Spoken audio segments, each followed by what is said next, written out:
Hey guys, just a quick note before we begin that the show may contain spoilers and adult language, but that's just because we know how to have a good time. Stick around, you'll be glad you did. You are here for me to enlighten you. You ever act like this again, you're barred for life. It's just violent bass. It's kind of embarrassing. If you know your lines, then you can forget them. Oh, I get it. It's very clever.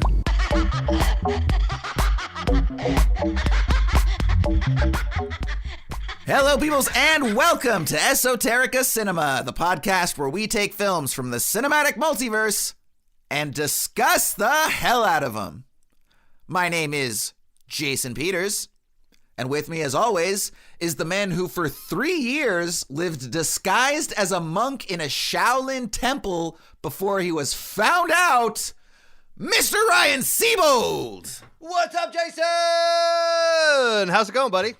Not bad, man. Not bad. It's so apropos, too. I mean, I feel like there might be some sort of correlation to the movie we're about to watch, but maybe it's a coincidence. I don't know. Either way, tell us a little bit about this. Here's the thing. I have a predilection towards robes, and Okay. It's a thing with me. Hotel robes, bath robes. Is this a Florida thing or is this a Ryan thing, by the way? It's a little bit of both. Okay. I can see Florida being a robe town. So, I mean, they're all about the robe life at the Shaolin Temple. I opened up my 37th chamber, and it's a new thing. I'm trying it out, and I've got a new pupil, and we're working on some different moves. I'm working on sloth styles and like tarantula styles. That one's a weird one. Mostly it involves like cardboard legs that I've duct taped to my back. It's not very threatening. But I brought him here today. He could talk a little bit about it and some of the things we've been working on. It's Cameron Harrison from the Green Shirt Podcast. Cameron, come on in. Hi, Master. How's it going, buddy? Sir. Oh, it's going great. Ever since I've joined the 37th chamber, it beats out chambers 7 through 19, definitely. Those were tough. Kind of missing chamber 28, but yeah, those were tough. Now, in all fairness, we skipped over a lot of chambers. It was kind of a hassle, and we weren't trying to work. We were just trying to wear some robes and lounge around, and so yeah. I mean, I wanted to hang out at the Excite Bite chamber longer. That was a good chamber. That was a great chamber. I love that chamber. I don't think I've fully mastered Excite Bite yet. I think we still need to go back. I mean, we could cut this short. Can we excuse ourselves, Jason? Can you handle this by yourself? Okay, hold You've on. got the show, right, Jason? If it's the 37th chamber and you guys are sitting here, are you telling me that you never graduated the 37th chamber? And that there is no graduating the 37th chamber. Yeah. No. Oh, he thinks you can graduate the 37th chamber. Yeah. Have you been to the 37th chamber, Jason? You idiot. I'm embarrassed for him. Cinematic confession. I have not been to the 37th chamber. I'm just going to go ahead and say it right now. I have not visited it yet. It's been on my list. I just haven't had a chance. I feel like this podcast is becoming the 38th chamber. And it is a grueling test to get through for sure. Yeah, 5 seasons and we graduate. That's the deal. So I've been sitting here trying to come up with a joke for the last 7 seconds about the 69th chamber, and I just couldn't do it, man. But I feel like there was some low-hanging fruit that I just left fucking hanging there, and I'm really disappointed with myself right now. Yeah, I'm disappointed in all of us for this introduction. I could have done some ribbing like, I bet you guys graduated from the 69th chamber together. I got nothing. Who was the student and who was the pupil on that one? Something about something position? I don't know. All right, well, I rabbit guess the style. spit's dead and Rabbit gone, style, then. that's the one. Go. Oh, rabbit. There we go. Yeah. 69 rabbit style. Let's just go ahead and get into a description for our film then. Ryan, what you got? Today, we have a movie that begs to ask the question, what if we made a training montage into a whole-ass movie? We're visiting the 36th chamber of Shaolin from 1978. Google has this one as a young student, Liu, is urged to rise against the Manchu oppression in China, but the revolution has disastrous consequences. Escaping the massacre, Liu seeks shelter in a Shaolin temple where the monks train him in their famous martial arts skills. Jason, what did you think about this movie? Ryan, as always, I'm going to tell you right after this trailer. Except I'm not. I didn't even really sell the fake out last time, man. You know, I was thinking about it. I was like, should I fake out? Should I not? And then I went for it, but we did it last time, and then I second guessed it. Disappointed in myself. Either way, yes, that is my way of telling you, the audience, that we do not actually have any clips or trailers for you today, as is the case usually for our foreign language films. Oftentimes there is not the English dubbing, which... Man, we're going to have to talk about dubs versus subs. I know all of us had a little bit different experience, and I feel like anybody who watches one or the other comes away with a different experience as well. We'll talk about that in a minute. But before we do, I did want to go ahead and actually give our guest Cameron here a little bit of time to speak to his program. So he is, yes, Cameron Harrison, but he is actually not Ryan's, I don't know, slave. You said he was your pupil, but then I was getting some sort of, you know, like slave master vibes. I don't know. You guys probably have a complicated relationship. Either way, Cameron hosts a podcast, a very, very entertaining podcast called the Green Shirt Podcast. Cameron, why don't you go ahead and tell the audience a little bit about your show?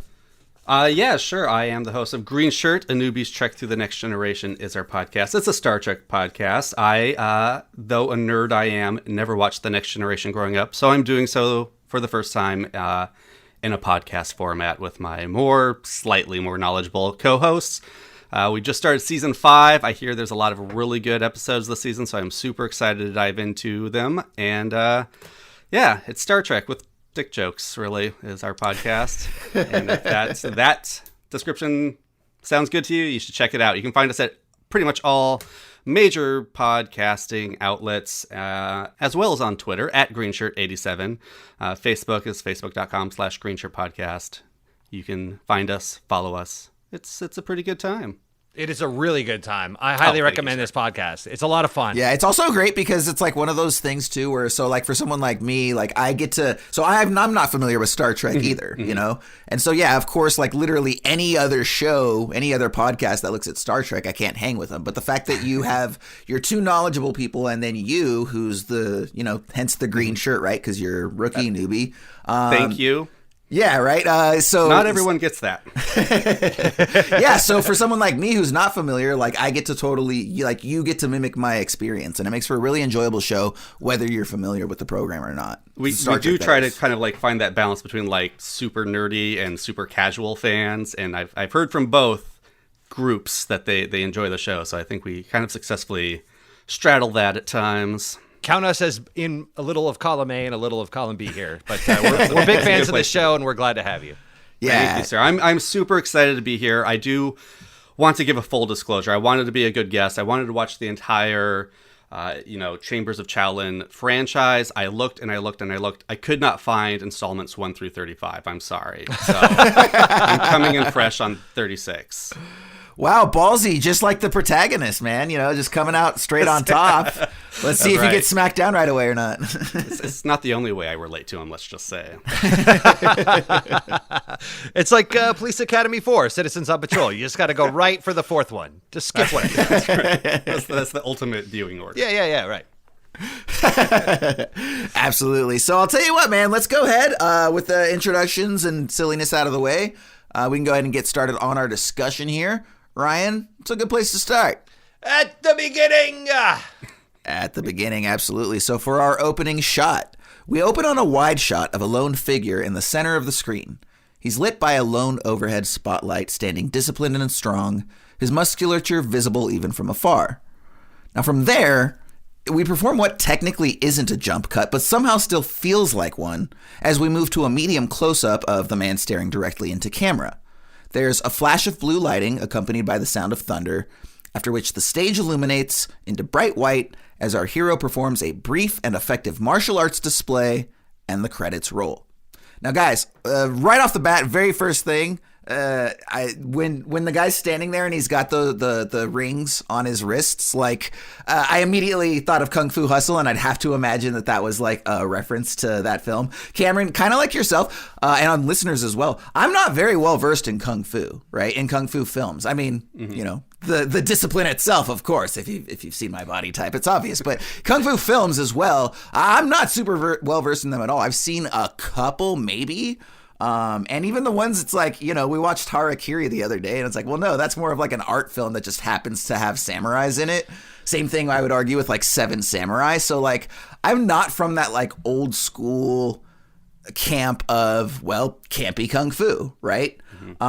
So, you know, so I'm sure there's a lot of references that I have seen along the way that are ultimately references to this film, you know, and I'm sort of just discovering that for the first time as I watch this. So, but yeah, so, and then, you know, from there we get a series of sort of different setups with the credits, and I thought it was really effective. It was like, hey, it's a credit sequence, so you know what, like we don't really, let's just kind of be artsy with it. And, you know, they show them doing like a bunch of these different, you know, kung fu moves. And at first it's sort of, it's, you know, just against like this falling water, you know, and he's sort of like punching the water, and we get some really cool visuals that way. And then all of a sudden, off at that water.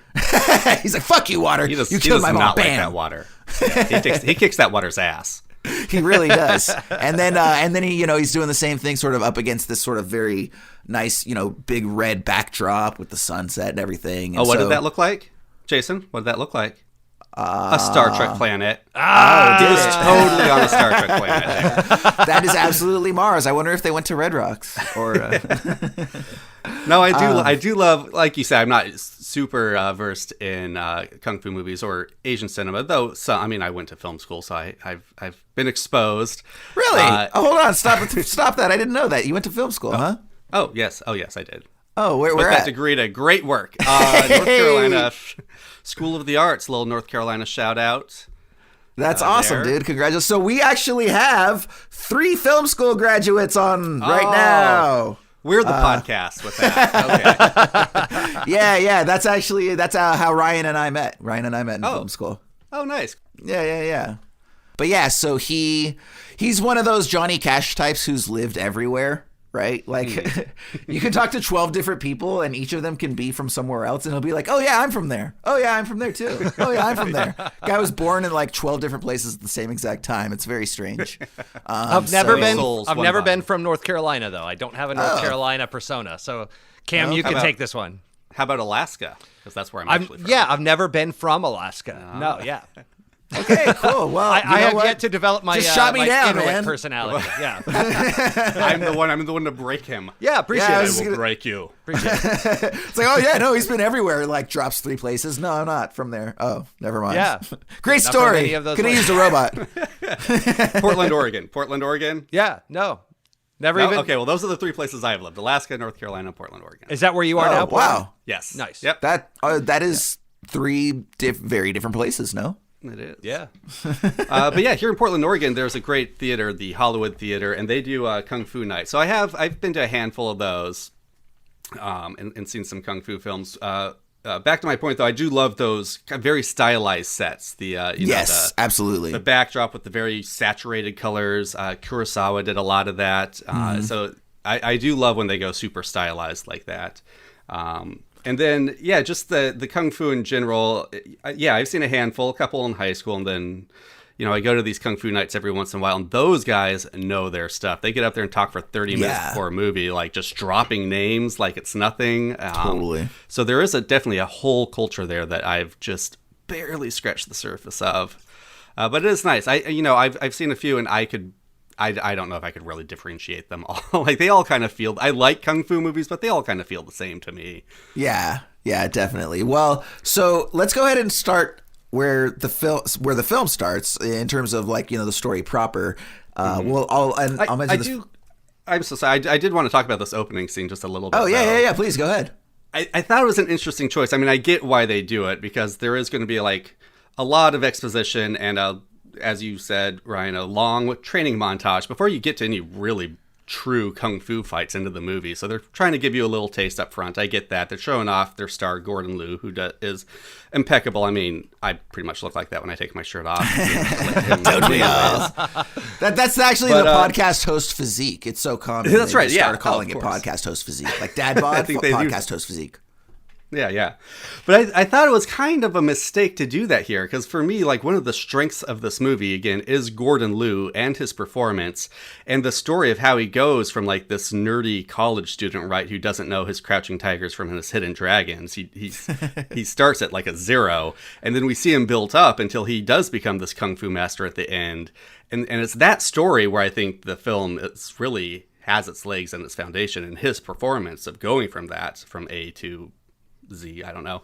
Yeah. But here, like we just see him at 100% at the very beginning. And I kind of feel like that pulls the rug out from that journey. I see what you're saying. Yeah. So you would have liked to have just seen him at his, meekest state or whatever, so that we could see him grow into that. Yeah, I just wanted an opening montage of him writing papers and stuff. Just painting. No, I mean, yeah, I get why they did it. And, they had the opening credits instead of the end credits. But, nowadays it would have been fun to have this scene of him, showing all his mastered skills at the end. But totally. Yeah. No, and I can appreciate that. And it's kind of interesting, too, because I don't know about you guys, but I will say that for the first 20 minutes or so, I really didn't know what the hell was going on, man. I was trying to figure out, and it's like, okay, cool. So there's this military procession where some leader general comes in on horseback, and then I believe he's a representative of the Manchu dynasty, and that's sort of who's in control. And then I believe you listened to the dub. I did listen to the dub. We'll get to that in a minute. And then, so they're strolling in, and then they're sort of attacked by rebels in hiding. But there are some aspects of the film that it sort of just throws at you right out of the gate, right? So that opening action sequence, I really feel does set the stage very well for the film that we're about to watch. Ryan, did you feel the same? And what did you take away from sort of those opening 5 or 10 minutes in terms of setting the stage for what was to come? So this kind of was reminiscent to me of Harakiri, and in that you have two warring factions, and you obviously have a ruling class or somebody that is taking over of sorts, and then you have these rebels. So it's all about the Empire and the rebels, right? Like Star Wars or totally whatnot. Yeah. So it kind of all traces back to a group that is in power, and then a group that doesn't want them to be. And so I was curious about that, and I kind of looked it up, and this is the second time in this season that I found out that it very much has a lot to do with westernized culture getting involved in the East and their rebellion of that. So you have them, I believe it was the Qing dynasty that was in charge, and then westernization was coming in with Christian missionaries and all this nonsense, and then the Easterners didn't want that, the proper Buddhists and all of that, and so the Manchu ruling class came down with promises of pushing all of that out, but in doing so, they do it violently and with an iron fist. And so then there's always this trade-off, again, like Harakiri, where you have a ruling class that exhibits peace and order, but they do it with sacrificing all your rights and freedoms and all of that. So here we kind of cut into the middle of that. And these rebels are trying to get their country back from that they kind of sold, for bottom dollar, more or less, to this Manchu tribe. So the Manchu, by the way, is from Manchuria, which is up by Russia. Manchurian candidate, Manchurians, whatever, kind of all these, warring tribes that came down from the north, south of Russia and took over China. And so we kind of cut it in the middle, and these rebels are trying to get their country back. So to quote the great Mr. Garrison from South Park, where my country gone? And that's where we're at. So question for you, Ryan. Yeah. The English dub version, they call them Manchus. Manchus, yes. In the subtitles, they call them Tartars. Are those the same? Or is that interchangeable? Do you know? I don't know. I tried to look that up. Yeah, I've never heard of Tartars. What do they call them, Cameron? Tartars. Tartars, like tartar, like tartar sauce? Like tartar sauce? Yeah, baby. Oh, wow. Tartars. Give me that tartar sauce, baby. Sometimes it's without the R's on Wikipedia. I tried to go down a little bit of a Wikipedia hole, but I couldn't really tell. It sounded like that might have been some Western kind of confusion between the two. Like, what if it was actually like some sort of insult? Like the guy who did the subtitles was actually Team Manchu, and he was like, oh no, I'm gonna call him it's supposed to be tarts, right? Like they're weak sissies. Like I'm gonna call them tartars. Right? I was wondering, so I watched, I started in the subtitles, okay, with the Mandarin audio, and then I kind of switched back and forth with the English audio because my son was watching and I thought he might pay attention a little bit more if he understood what they were saying. Okay. He didn't really care either way. He only watched the kung fu fights parts. Well, even with all that great voice acting. Yeah, I know. Well, honestly, in the Mandarin, like, I didn't mind so much because it's all dubbed. I mean, every audio track was dubbed, and none of them so sounded so they were still doing actors. sound in post at that point. Yeah, definitely. Okay, got and it. I mean, even the Mandarin sound like Chinese speakers doing bad Mandarin accents. So, I mean, either way, I didn't mind, except that, like, it really is two different scripts. When you're listening in English and reading the subtitles, like, it rarely matched up, and even sometimes the meanings were slightly different. So I did almost wonder if, like, Tartars were, like, if they actually flipped who the good guys and the bad guys were for Western audiences.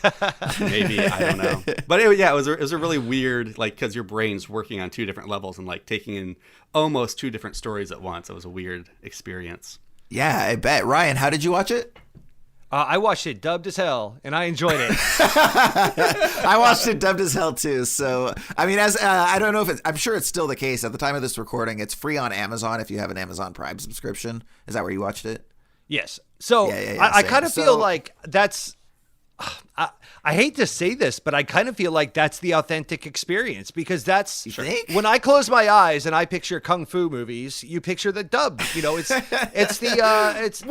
pun in Wayne's World. You know, when he's getting into the fight. You know, the samurai fight in Wayne's World 2. Tay Leone, right? And you know, that whole thing switches. Tia Carrere, excuse me.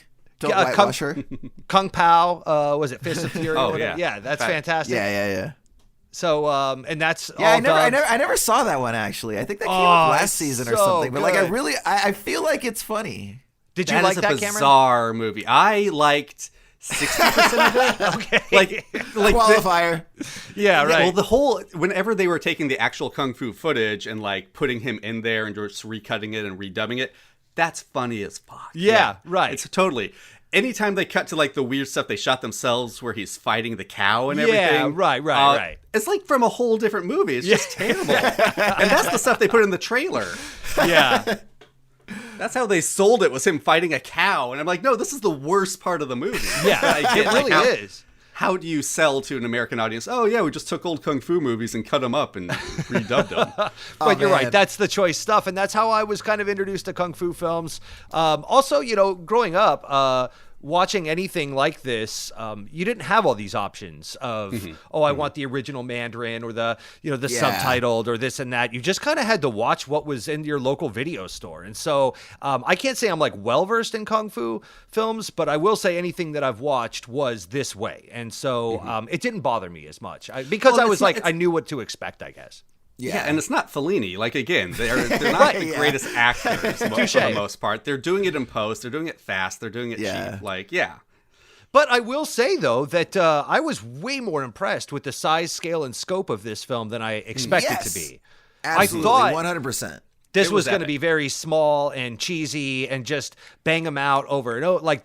Because this is all made by a studio, one of the largest studios in the world at one point called the Shaw Brothers, and based out of Hong Kong. And these guys were cranking out films one after the other.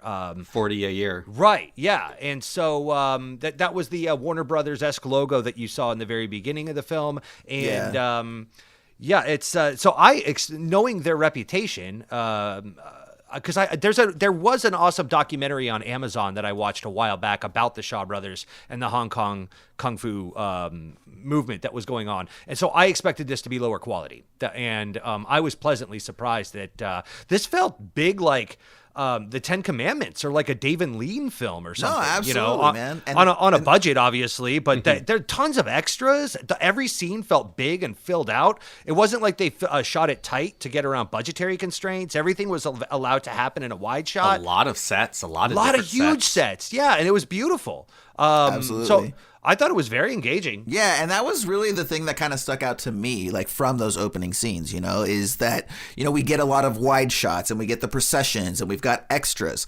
And not only that, but the nature of the costumes, like the color schemes that were used in both the set design as well as those costumes, like very ornate, very theatrical. And on to that note as well, the score. So the score itself, also too, it was almost like, at times it was funny because it was so old school. Like, it wasn't what I expected a score for a kung fu film to be, because I really feel like you could take that out. Like there was a lot of like, normally they would throw a lot of like Eastern sort of sounds in there, but like that score is largely Western influence to the point that it sounds like it could be put up on like one of those 50s romantic comedies, like, you know, Audrey Hepburn, Cary Grant type film, or like an early Disney, you know, Herbie the Love Bug thing almost, or something, right? Like very fanciful. And what I loved about it is because, as we were saying, like it is kind of confused. They throw you in. I'm sure like a Chinese audience probably had more cultural understanding of what was happening than the three of us did. So I was kind of confused what was going on a lot. But I felt like the music really helped carry me through. Like even if I didn't know the specifics, I'm like, okay, here we are in this moment. Here we are in like the adventure moment. Here we are in the quest, the journey. I know what part of the story we're hitting now. And, Yeah, exactly. Oh, there's the low ominous tones. That's the bad guy. Okay, got it. Cool. Like, right. Yeah. I do love these rebels though, because they're terrible. These rebels are terrible. They don't do anything right. Yeah. Every plot gets found out almost immediately. Right. Yeah, well, they need Gordon Liu to come down and teach them some kung fu, because otherwise they ain't getting anywhere. well, the one thing they did well is that they were able to sort of infiltrate this small town or whatever. So basically, the sort of impetus for the entire, well, you can call it a plot if you want, but so the impetus for the plot line is basically that like the Dynasty in Control discovers that our main character is educating himself at a school. And they go in and they find out that basically all of the headmasters and teachers of this school are actually themselves rebels. And so they're sort of like covertly, training this like guerrilla army. And not even that covertly, but yeah. Well, yeah, that's so, right. And to your point, it wasn't covert enough, so they got found out. And then the entire village gets razed, and all of the family members of everybody gets killed. And so it's our protagonist Liu, as well as a couple other characters, which, by the way, just to throw out there, did you guys notice Liu, or did you recognize him from anywhere, or did you see after the fact? I mean, I knew who he was beforehand because of Kill Bill. Are we talking Kill Bill? Yeah, exactly. Right. Yeah. So he was Pai Mei in Kill Bill for anybody that didn't know that up front. And you can sort of tell. It was like, I didn't know that going into it, but I saw him and I'm like, I know that guy from somewhere. And it was like halfway Wait through, a minute. Kill Bill. That's it. Yeah. Like when he gave a certain look or something, right? And it was like, yeah, that's him. Yeah, I mean, he's the one actor I knew in the entire movie. So it's like the only character I could really follow and be like, okay, this guy's important. I know. I sort of recognize them and can tell them apart from everyone else. Yeah, so actually, this movie actually is full of like some great character actors, because that's one thing like the Shaw Brothers studio did, much like old Warner Brothers, is they had like their cable of actors who would always come and kind of play the same characters, and you could tell like a character would show up and I wouldn't know who he was, but within 5 seconds you're like, okay, I know what kind of archetype this character is. Right. Sure. Yeah. So, and then, so basically, they like I said, the army figures out what's going on, kill all the students, all the family. Liu and one of his classmates are able to run away, and they find out that like their family and everyone was killed. I love that moment there. Yeah. I mean, another thing I think this movie does great, kind of going back to the music, is tone. Like it shifts tone so much and so dramatically and rapidly, like very, exactly, like but somehow it works. Like it never feels jarring, even though it should. And this is one of those moments where, Liu and his buddy are like, "You shouldn't be sad. My dad's dead too. Oh, our dads are dead. We should learn kung fu." And then like they go, "Yeah, let's learn kung fu." And yes, clap hands, and that music comes in, Bill and Ted style. And then it cuts to them outside, I think eating an apple, and they're like, "Oh, well, we got out easy," or "No, it's amazing we got out," or something. Like there's a whole scene of where they had to sneak out of the town that they just cut through. But what's hilarious is there's no need for that, because they immediately get found out and are now being chased. Like that could have been them sneaking out of town, but it wasn't. I guess they wanted like a forest scene. I don't know. Yeah, and I'm so glad you brought that up, Cameron, because that's one of the things actually that I have right here as well, which is that like this film. So it's come up a couple times this season, Ryan and I, during films that we've looked at, just the nature of pacing, right? And how it's kind of one of those things that kind of oftentimes gets overlooked in film discussion. So this film had an absolutely breakneck pace through most of it. And to the point that I was surprised that it was still almost 2 hours long, right? Because you normally a film that moves this quickly, you're going to be out in like 90 minutes just because you don't have that much of a load to spend, right? Like you're going out that fast. So guns akimbo, all these films tend to be shorter. So hindsight being 2020, I was pretty surprised this movie was 2 hours. Like A, it didn't feel like 2 hours, and B, not a lot happens. Like when you really break it down. Yeah, well, but again, the things that do happen, it's like it's so quick. So, like you said, basically they're like, "Oh yeah, this happened. Cool. Let's go learn kung fu. Bring it to the people. Yeah, sounds good. Done." And then, like you say, and then they show up to the grounds, and it gives this whole thing, and then. So let's just talk about this real quick. So there's this scene that they run through the forest, right? They're trying to run away from the dynasty. They end up getting drawn into a battle, and the friend gets killed, but Lou is able to escape. We see some more of that really awesome costuming where we have all of the army in red, and basically Lou finds a small town that is right next to this sort of Shaolin temple, and he's in bad shape, but they're obviously some good guys, here to help the little guy. They're going to help smuggle him into the temple, which they do so by putting him in an oversized basket along with some crops and a very sort of like Bugs Bunny style grift. Tale as old as time, right? Right, even down to... Yeah, exactly the beats that are coming, right? You're like, okay, so they're going to be chucking off the stuff, then they're going to go to hoist the one, and it's going to be heavier, and they're going to be like, oh, what's going on? Like, well, got to bring it in anyway. Yep. Except instead the of... cultural touchstone I hit on there, though, and maybe, I know, like, the monk temple up on the mountain isolated is a trope in a lot of things, but I was getting strong Skyrim vibes. Any Skyrim players here? The dragon, like there's the little village you go to first, and like, oh, they come buy groceries from us every once in a while, but no one ever goes up there. Then our hero has to make his way to the top of the mountain somehow. Well, yeah, and you know what? That actually brings up an interesting point that I was going to bring up later, but just because it's kind of come up right now, which is that I think that the way that this story plays out is very much sort of like indicative of a lot of the sort of story progression that I see in Japanese pop culture, right? Like whether it's mangas and animes, or whether it's video games, or whether it's films, right? It's this sort of like, it's like, okay, you start from the bottom, right? And you need to become all powerful to defeat the big baddie or whatever it is, right? And then, along the way, it's like very much like grind, and then bam, absorb OP power, right? And then grind, bam, absorb new OP power. And we very much see that in the progression, like the way that he's supposed to like balance on these barrels, and then by the end of it, he develops like super kung fu ultra mega single jump pop flying kick.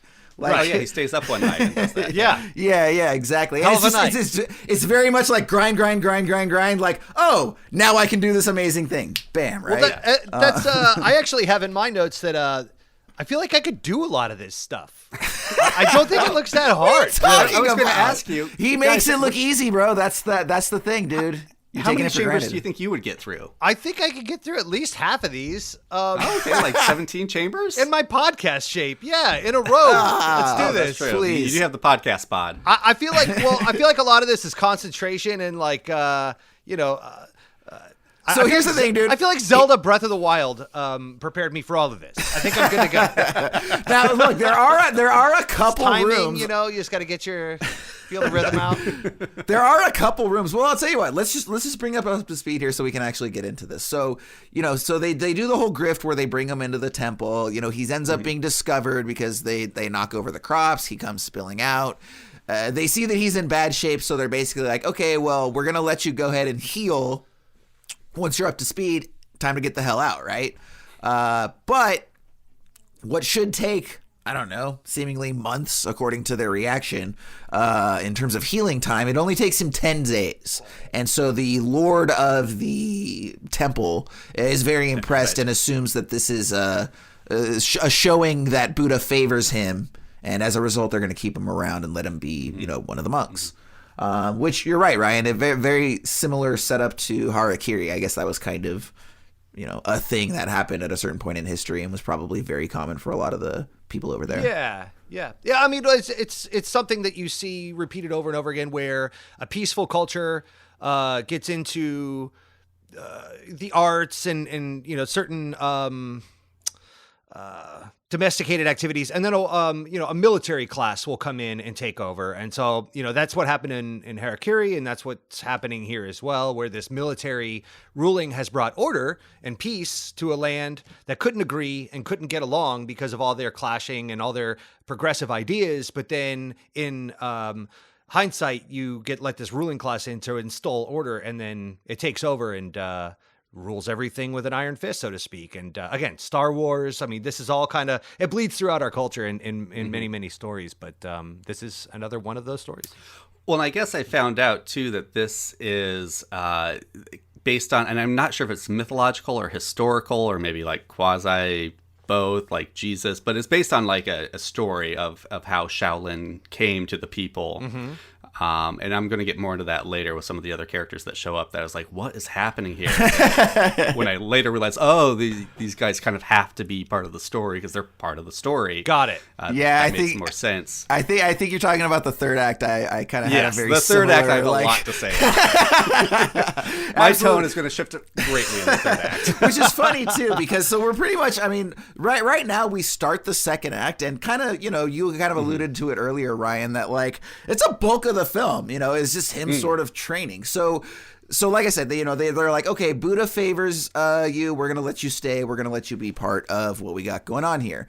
And then, again, it's just, we cut to him standing outside and he's like, hey, master, it's been a year. Can I talk to you? And we're like, oh, okay, cool. Now a year has passed. Great. I picked up on that too. I love that they keep track of the time, that they have characters say how long it's been, because that's the thing with training montage. You're always like, so how long did it take? Yeah, exactly. And that's what this movie does well, is it's like, look, this doesn't happen overnight. You've got to stab yourself in the chest with daggers for months and if not years to learn this. And they really kind of hammer that home throughout. And I definitely appreciated that. Yeah, but the whole second act of the film, temporal timekeeping. The whole second act of the film probably takes, an hour and 15. It's about an hour. I would say it's about half the film. It's a big chunk, and the whole thing is just a training montage strung out to two. Which, by the way, let's also acknowledge that traditional 3-act structure from a screenplay perspective, as we learned in film school, that's about the divvy, right? 25% first, 50% second, 25% third. So I wouldn't say this is necessarily well structured. Again, we'll get to that third act in a little bit, but it does follow, at least to a degree. But you could tell this was the movie they wanted to make. Like, the first act and the third act were tagged on so they could tell this story. Correct. And this story they told well. I do, again, I kind of mentioned it earlier, but like Gordon Liu, I think, is the rock of this film in that he is a kung fu master. The actor is a kung fu master. We know this by the end of this movie from the intro from this movie.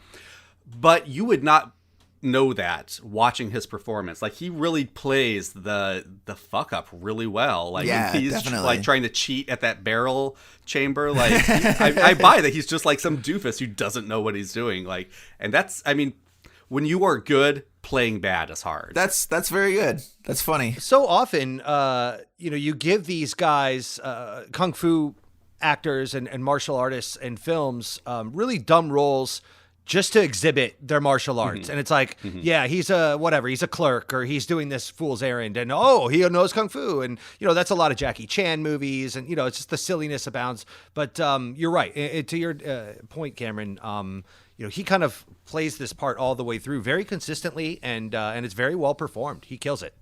No pun intended. Master kills it. Yes, he's a master killer. Should we talk about the title? Lay it on me. Because it's Master Killer, right? In certain regions, it's the American. I think that's how they first billed it in America. Okay. Wait, what was it? I'm not familiar with this. Oh, okay, yeah. Master Killer is where it's known. Right. Was the American title when they first showed it here? That's where Wu-Tang Clan's Master Killer got his name from. Yeah. But 36 Chambers, where they got the title for their debut album. Yes. Again, I watched part of the commentary, which RZA is on. And that's awesome. I love that, by the way. RZA specifically, like, they took a lot from Kung Fu movies in this film. Yeah, for sure. Specifically, originally. But that's such a terrible title. Like, 36 Chamber of Shaolin is a great title. Yeah. Yeah, when I heard absolutely. That, like, I knew it was a Kung Fu film. That's all I knew. I wanted to know, what is what are the first 35 chambers? What's so special I was about going to the say, 36th especially when one? you find out that there's only 35 chambers. So, this 36 is going to be like metaphorical, or they're going to grow into it. Like, awesome. It's not just the final baddie, or right? the 37th chamber. Or the 37th. Let's not neglect. Or the That's our 69th. secret, Ryan. Or the 69th. It's mostly just Cameron and I in Epsom salt baths hanging out, but we're getting there. It's okay to be jealous. Yeah. Meanwhile, Master Killer, the Master, if the Master is Gordon Liu, kills one person in the entire movie, sort of, and we cut away from it before he actually kills him. Yeah. So, That it's is such true. a terrible title. Restraint. No, It's absolutely. all about That's restraint. hilarious. I had no idea about that. I also thought it was really funny too, where again he's like when he calls the guy over, it's like, yeah, it's been a year, and I haven't learned any kung fu, and the guy just very nonchalantly like, oh really? You haven't? Because we got a whole course on it. All you had to do was say something, and we got these 35 chambers here. It's like you think it would have come up sometime over the year, like. These chambers are not small. Is this like a whole other secret temple where this takes place? Right. It was like, oh wait, do you mean like the chamber room? Like, yeah, the chamber area. Oh, I wonder why it was called the chamber room. Right.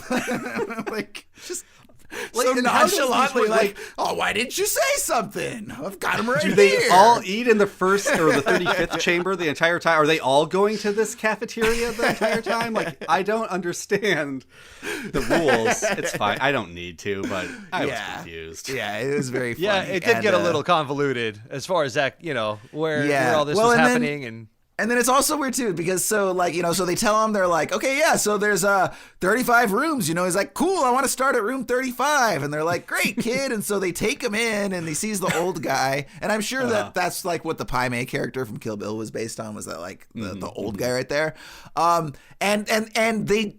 He drops a move that it was really weird, because it's like this supernatural Street Fighter wind fireball, right? And it's like, yeah, exactly. Right. And it's like, okay, so that's the ultimate form of kung fu, and you're like, oh, okay, cool. So this is the filmmaker telling us that like this is what Liu, our protagonist, is gonna like grow into, but then he doesn't. Like, by the end of it, he never learns any like wind thing, and furthermore, he doesn't fight that guy. Like, that was really weird.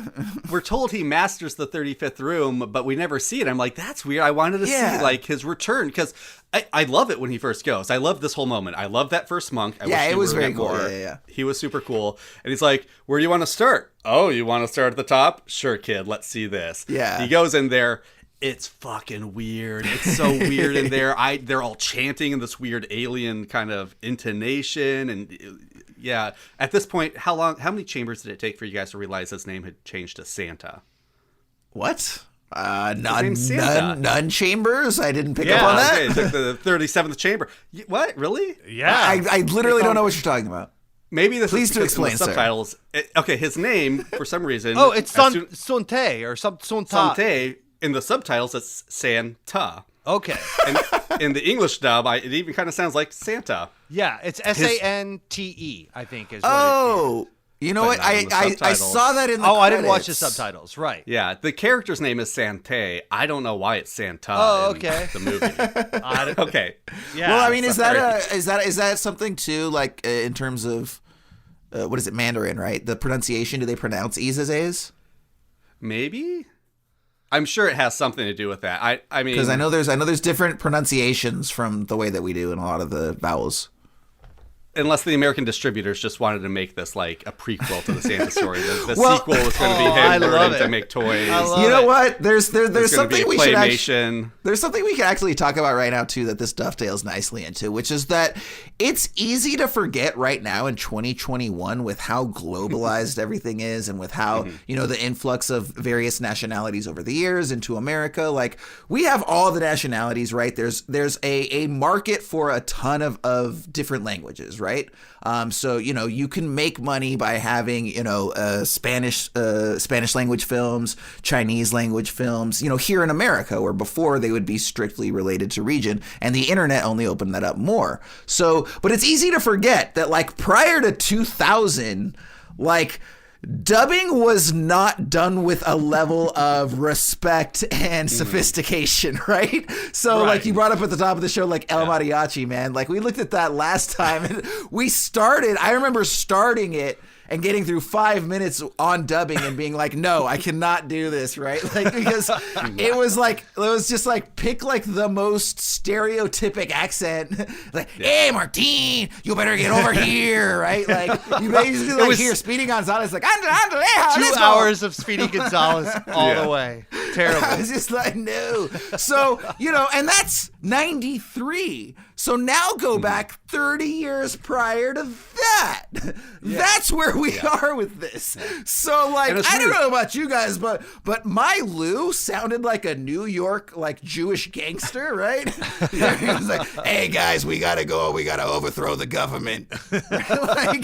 And then like his friend was like the mouse. He's like, hey, what are you doing, guy? We gotta go over here. Blah, blah, blah. Like, so like just the voices were like, now they would just get an Asian actor to speak normally, right? And he would have just a naturally, Asian inflection from that being his first language. But like, so, when we go back and, we're super critical of a lot of the dubbing and stuff like that. I just think, again, it's easy to forget that, the markets weren't what they were now. The level of sensitivity that we have to other cultures and stuff like that, wasn't what it is now.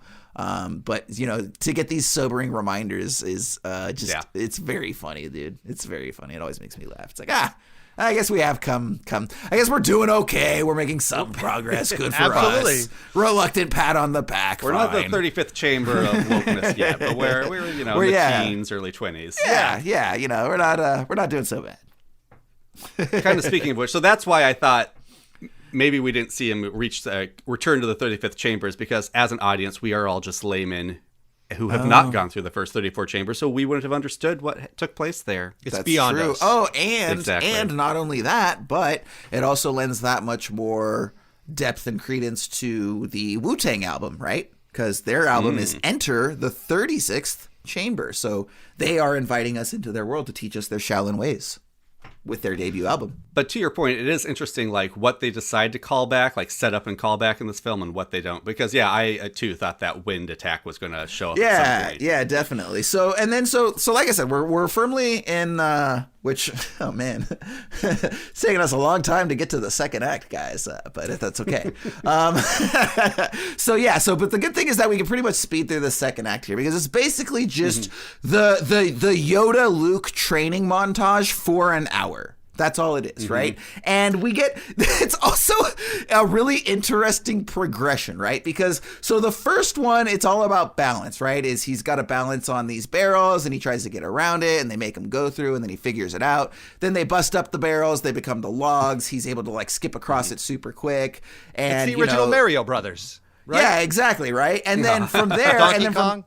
Yeah, no, absolutely. And then from there, we kick it up, and they take us to that sort of like arm pyramid, bicep building thing outside, right? And this is basically they have to carry these like buckets of water, and they have these blades that hang down from their biceps, where if their arms go down, the blades touch the sides of their bodies.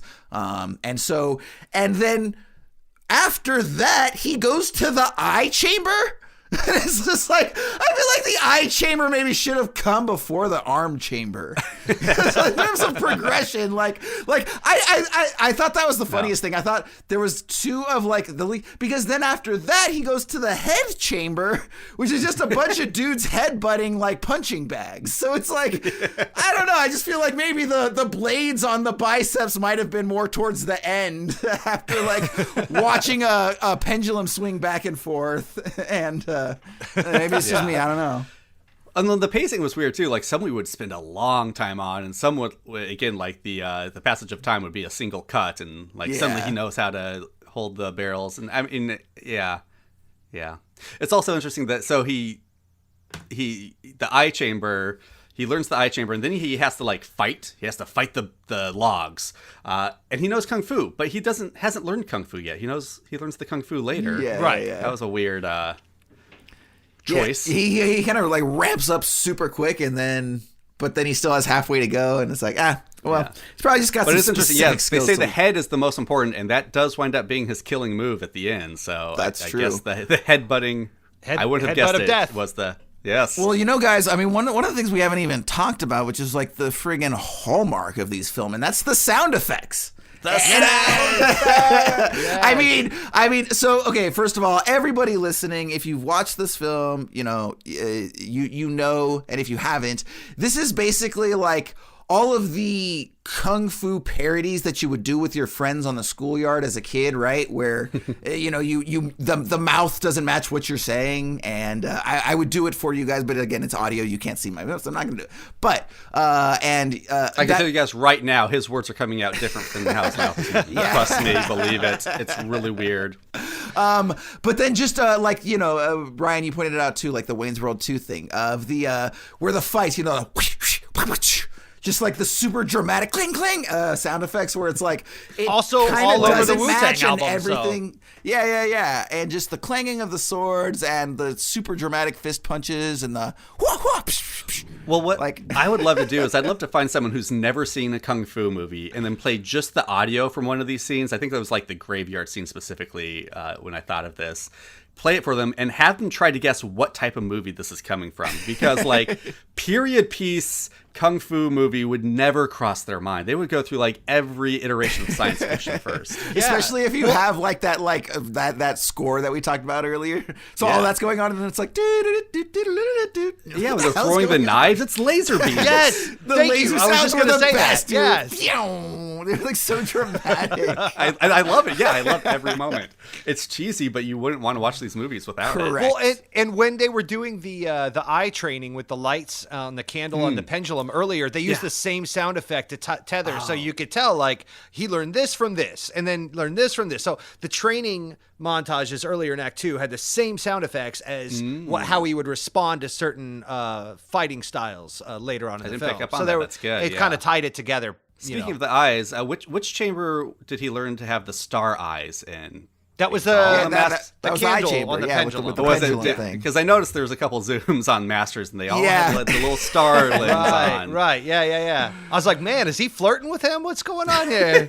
is Dreamweaver gonna kick in here? Like, but I mean, again, dude, the entire chamber is just watching a pendulum swing from left to right. Like, yes, I can do that. You have two cigarettes next to your ears. I can do that right now too.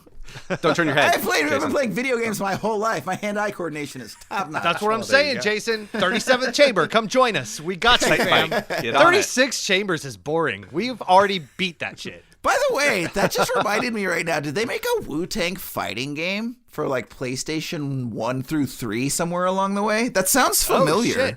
I think they did. Right?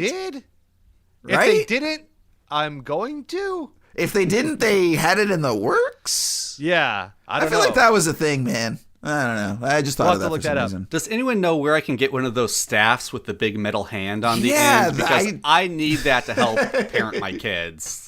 That was amazing. It was so many different things in one. It was a staff, but then it had like the crescent moon blade at the end.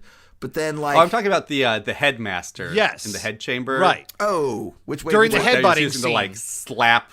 And it had like a big Looney Tunes hand. I wish there was like a red mark on his face with fingers. That's what I was waiting for. Yeah. And it's like his little Yoda stick that they whack him with or whatever, right? Correct. No, that's exactly what it is, but with a comically large Who Framed Roger Rabbit size glove hand. It would be awesome if both like his face and the glove like throbbed after you got like a really hard whack in. I wish it only had 3 fingers, like a proper cartoon hand. That would have been fantastic. Thank you for pointing that out. I love that. That was yeah. And again, that was that tonal shifts in the like jumping from humor to like spirituality to revenge. Like it was supposedly the sequels to this leaned way more into the comedy of that as well. I'd like to actually go check some of that out to see the I've heard the second one like bigger budget, lean more into the comedy. I heard it's very Karate Kid, like Karate Kid was inspired by it because it's a lot of the you don't know you're training when you're training aspects. Well, and I thought of that a lot of when I was watching this as well, again, because of the montage, paint the fence and all of that. So as he's skipping over to get his dinner and, he's learning things. So I would like to, while we're talking about weaponry and tools, could we kind of skip ahead a little bit into his 3-poled nunchuck thing? Yeah, we actually can. I'll tell you what, like real quick. So the only thing that I was just going to mention before that is we get like a super quick montage, and the only thing that really happens before that of any merit is where he does the like chamber where he's kicking the vases or the pots or whatever, like through the rings of fire or whatever. So like that he was does cool. that whole which was cool. And then after that, so basically what happens is that's like the finishing of the montage, and he's cleared like all the 35 chambers. Cameron, to your point, really weird that there's all of a sudden like, okay, well, you cleared all 35 chambers, and it's like, well, it's weird because the structure is, you give us glimpse, and then you sort of show us the whole last chamber, right? Him go through it from beginning to end, and like, cool, we're moving forward there. And they kind of skip through the kung fu chambers, like the actual kung fu. They're like, it's a fast montage. Yeah, which it's almost incongruent that it somehow takes an hour. Like, it's like, how does it take an hour, but you skip through like well over half the chambers? It's so weird, right? Like, there was a moment where I was like, are we going to see every chamber, and are they all going to take this long? Because I'm checking the running time and did some math on a napkin, and it doesn't check out. There's these elaborate mouse traps of like, you're going to spend 25 minutes of watching this deadly way of doing laundry. But then, like, when we actually get him doing karate kicks and punches, no, we'll just skip right over that. Back to the laundry. And it's like, and I wonder if that's because there are, like, how exciting is it to watch actual kung fu training? Like, that's a real thing. Like, we don't really want to watch that. But watching these kind of made up, like, learn to use your wrists, learn the balance, that's a little more fun and fanciful. Yeah, no, it was definitely already kind of slow, so it would have definitely slowed it down a lot more to keep it going any further. Sure.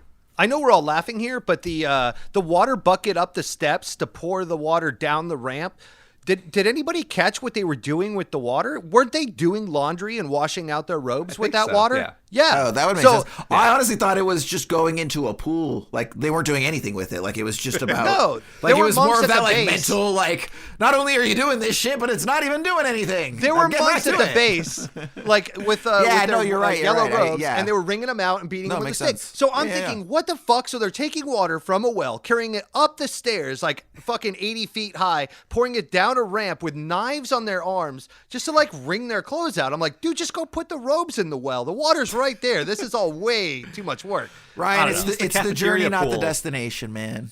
Death laundry. You never came to learn that. That did seem like it would have been a great opportunity going back to like, where is all this and how did Lou not know where this was? See people doing kung fu. That is it would have been a great deal. line. Then like, you have seen kung fu training everywhere around you is kung fu training. Look at the laundry is kung fu training. The cafeteria is kung fu training. Right. Like, it seems like that that's what those people on the pyramid are. I was wondering why they were wearing daggers. I didn't think anything of it, despite the fact I really wanted to learn kung fu. But now that you mention it, I don't know. But yeah, so he goes through all this stuff, and then there's basically like I don't know. I guess he's like the number 2, or whatever in terms of controlling the chambers. He's like the douchebag who didn't want him to stay there. There's always that character, right? Yeah, and you don't like him at first. He'd be like he's like the manager, right? He's not the owner, but he's like the manager, right? And everybody always hates the manager. So he basically, the High Lord is getting ready to give him whatever chamber he wants, but then the other guy steps in and is like, I think you should have to beat me first. And then he's like, yeah, okay, no problem. And so then they scrap, and he basically gets his ass beat. And then that's when, Ryan, to your point, we get the introduction of where he finds a way to finally defeat him. So why don't you go ahead and bring up those nunchucks? It just seems like the dumbest weapon of all time. I don't know how... Am I wrong? It's a 3-pole nunchuck system. Like, nunchucks, okay, those are dumb enough, by the way. Like, I don't know if you guys have ever tried to use those, but they're pretty awkward. Like, again, they hurt. They're so much heavier than you think they're going to be. They hurt you. They hurt you. Like, that's what I'm saying. Yourself with them you every leave the time. thing against your rib cage, and you're like, ow, my fucking ribs. I think it's more for show and spectacle. Like, I know what I'm doing, and I could do this thing, so I must be more coordinated than you. But the 3-poled one, you add a middle section to it, and it just seems really kind of, I don't know. I was looking at that thinking that's the worst weapon of all time. I was wondering if this, because he creates it, like that's he does, the whole point, right? Is that he makes it himself. Yeah. And I was wondering, like, is it did he win with that weapon because it's so much better, or because it's new and the other guy wasn't prepared for it? It's like having a backup quarterback in football. Like, how do we don't have a scheme against this. We didn't plan and for this, I admit this comes from RZA himself on the commentary. But I think it was a good point, is that, no, it was when, like, he took all of his training and learned creativity. He had adapted all his training to a situation, because that's what this is all about, fighting this second-in-command douchebag. And I really like the scene because you hate him at first. You're like, oh, he's just trying to show this guy up. He doesn't want him to succeed. But no, like, he was not ready to go out into the real world until he learned to fight and master this guy. And then he's really proud of him at the end. And so, yeah, it was that he had to take all of his skills that he learned in, like, you know, in the chambers themselves and not in the real world, and have to apply creativity and adaptation. And so I thought that's why this works, I guess. But yeah, I was wondering, because I've seen this 3 segmented staff before. And I'm like, did this movie really invent this, or are they suggesting this character invented this historic weapon? And Wikipedia tells me it was the latter. It is a real weapon from like 6th century. I just feel like the middle bar gets in the way. Like, I feel like if you have 2 chains with 2 sticks, like, that's at least a little more agile of a situation. But when you have that middle bar, now you got a 3-bar nunchuck tier system. I don't know. It just seems... I think the idea is you can use 2 staffs to block something. Then you've got that middle bar to, like, get on the other side of shields and swords. And again, this is what Wikipedia told me. And then you can use that to kind of get past defenses. Sure. Well, not only that, but then you can also, like, move your grip. So instead of just controlling the outside, which he doesn't, but you could theoretically move your grip inside. Then you've got a staff with little twirly things at the end that you could, like, use to knock people around and stuff like that. You can get more momentum on the end of the staff, apparently. Yeah, exactly. And hit people in the back and make them cough up blood somehow, because that's a thing. Yep. And also, come on, Ryan, it gives you a whole extra segment's worth of sound effects to use. That's true. And I think that's 30% more sound effects. 30% more. True. Yeah. and you haven't figured how you can work it into your super flying ultra mega single leg kick jump. Oh. I mean, it's all for naught anyway, because I'm just going to headbutt him to death. So, moot point. But he's able to create this weapon, and he uses that to ultimately defeat this guy. And then I do love the scene, though, before he creates it. He's in the bamboo forest. He's really frustrated because he hasn't been able to get this guy. Right. He's practicing with the crescent moon spade or whatever. Yeah. And I do really love the scene because he keeps, like, flashing into his mind of, like, yeah, and this is how I'm going to, like, knock the sword out of his hand, and then I'm going to do this and knock the other sword out. And we keep seeing, like, what he's imagining is going to happen. And then it cuts to his real fight where he gets his ass handed to him again. And it's just like, that was me as a kid, not recently, I assure you, like, lightsaber fighting, you know, in my house, being like, yeah, and this is how I would do it. And I'd block this move and then cut him. And then knowing in the back of my mind, like, no, if I were in a real fight, none of this would happen the way I'm picturing it. Well, I mean, for starters, lightsabers aren't real, Cameron. So. Oh, what? Yeah. Excuse me? I know. What? That's get the hell out of here, bro. I mean, that's the episode 9th chamber. I would pay really good money to see you in a fight showing up with a toy lightsaber. And this is how I would do it. Come on. It lights up, though, guys. Yeah. Right. It's the telescoping one with the little 3 parts that, like, fly out. Well, you didn't say that. He's falling down. You didn't mention that. That's a distinguishing character. That was a secret up my sleeve. Right. Your Jedi sleeve. So we do kind of and yeah, I do like, and it's kind of the same thing, right, in terms of that progression, right, where he's just like, man, I got my ass kicked. Well, oh well. And then, like, all of a sudden he's like, wait a minute, grabs the staff, and, like, now he can, like, chop down fucking trees just like that, and he's like, I'm invincible now. And doing the math, apparently that was 2 years. He was fighting that one guy for 2 years. Oh, wow. Before he learned to beat him. Wow. Yeah. And then finally, after those 2 years, he is able to defeat him, and thusly the Lord grants him access to run whatever chamber he wants, and he says, what chamber would you guys want to run? Okay, let's see. If I could run anything. Dude, honestly, man, I would run that headbutt chamber. Just because I could sit there and play Switch all day and be like, yep, you guys hitting those guys with the heads, cool, keep it up, do it all again. I don't know, did you see that guy's head? I'm gonna go pull some crops on Animal Crossing. That's true. He had that giant welt on his forehead from overseeing that chamber. Yeah. Did not look good. Yeah, no, the one I wouldn't want to do is that bell one, man. That seems tedious as shit, dude. Yeah. Like, I gotta sit here and clang this damn bell And over I have over, no like, rhythm, ding, so I'd be terrible at ding. that. Yeah, exactly. And I was like, what is that? You could have at least picked a drummer, someone who can, keep this thing going. Yeah, I just do the food one because all I have to do is That's walk what down I the would easy do. hall, Yeah. throw the rice. Yeah, right. Yeah. Laugh at everyone that comes in wet. You're like, ha, fuck wads. Like, these dipshits. No rice for you. But so but our protagonist Lou says, no, I want the 36th. They're like, you must be mistaken. There is no 36th. Oh, well, he wants to invent it. And the 36th is him bringing the Shaolin ways to the people, right? Going out, teaching them the Kung Fu ways so that they can defend themselves from tyranny. Yep. I also think it was really funny that, all along the way, we've mentioned that there's been very little room for subtlety. But that also extends to, the messaging. They're like, hey, guys, are you just going to let the government sit there and tell you that you can't speak your mind? And they're like, no, we're not. We're going to go learn Kung Fu. It's like, that's right. Well, And but then speaking of the subtlety, that's all they talk about it, right? Like, there's zero other propaganda, whatever. Right, and, right. There was a weird little bit of ambiguity there when they kicked him out, though, because I'm pretty sure it implied that this was their plan, right? Because the abbot earlier was like, no, he must go out and teach them Kung Fu. So, this was their way of we're going to kick you out to do what you want to do, and then we can wash our hands clean. Mm-hmm. My only problem with it is throughout this entire training montage, we keep getting those glorious monk smiles where they're like an asshole to him, and then he turns around and they smile, and they're like, haha, he's going to learn it this way. I knew it was going to happen. We always get those, I'm proud of you, son, smiles from the monks, which I love.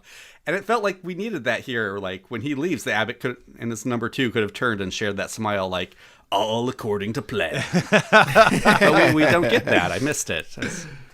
No, I mean, I wanted. We so this takes us to our third act. Where we've waited here. We've waited patiently, for an hour and 20 minutes of training montage to get to this final 10-minute third act that we're just gonna wrap things up. That was my thing. I checked the time and I was like, wait, what? Yeah. What? No, same. Okay. I was like, dude, this is a long-ass movie. I'm like, how much is left? And I checked it. I'm like, 10 minutes? Dude, what the fuck? Yeah. Okay, here's the thing, though. I will take this a step further. And this, I couldn't get over it, dude. It just made me laugh, which is not only does it doesn't just wrap the film up in 10 to 15 minutes. It legit turns into a whole other movie in terms of structure. Yes. So basically what it does is it's hey, second act is over, time for third act. We're going to start the third act by going back to the start of a second act and assembling a team for a goal in the third act. But it's no, you're in the third act already. You can't go back and assemble the team in the third act. That's second act shit. Right. You have 15 minutes. How are you introducing new characters with 15 minutes left? Your passion is 100% justified, Jason. 100%. No, what I wanted was he's coming back to his hometown, a changed man. We want him to meet the characters from the first act. Right. There's still people around. There's the teacher's assistant who hid him out in her house. I'm pretty sure he's got some buddies around. He's got his uncle who was established. Meet these people. Let's see how he's changed. Yes, let's deal with this is what we want from the third act of a revenge story. And no, all of a sudden we're meeting all these new characters who, yes, I guess are this story's version of the apostles. They are real characters who helped teach Shaolin to the masses, and so we had to shoehorn them in there. I mean, but it's I so didn't care. From a story standpoint, it did not work. We're an hour and 45 minutes into a 2-hour film. There's 10 minutes left, and we jump into the opening of Ocean's 11, where he's going to meet the heist club. This is the 30-minute mark of Ocean's 11. Elliot Gould's there for some 10 minutes reason. Everyone's "you son of a bitch" I'm in, Rick and Morty heist episode. Right? Count Trucula shows up. It's what the fuck is happening right now? There's 15 we guessed minutes it up. left. We guessed it on a program and looked at Army of the Dead recently, and that was the 40-minute mark of Army of the Dead is what they're doing now. Yeah. It's and I was like, did you run out of money? They get this plan. They finally get everyone on board. You're right. We're at the hour mark of Ocean's 11. I checked the time one more time. They finally got the crew. They've got a plan. We don't exactly know what the plan is. 2 minutes. Yeah. There's 2 minutes of film left. I don't know what's going to happen. Is there another disc? Is this a 2-discer that I missed? Cliffhanger to be continued, bitches. Yeah, is there an intermission that's coming up? Is this truly a 10 Commandments type film? Because I would watch that film. Yeah. I think Yeah, there is that's a fine. 3-hour version of this film that would be amazing. I agree. But we're missing the last 2 hours. And yet, this guy trained for no less than 87 years up in Shaolin to fight the least formidable foe of all time. Like, he wrapped that dude up in 30 seconds. I'm like, I'm pretty sure you could have skipped after, like, the 7th chamber, and you'd have been fine. Like, I think you got this, fam. This is a huge problem with this movie in that they establish, so he fights like 3 big bads in this third act, right? Yeah. Only one of which was established. Tang. I was gonna say, they established Tang as a real motherfucker. Right. I want Tang to die. Yeah. He's the one who personally killed his dad. He is the one. Revenge is what has been driving this entire movie. Yes. Has driven him to be the best Shaolin master ever.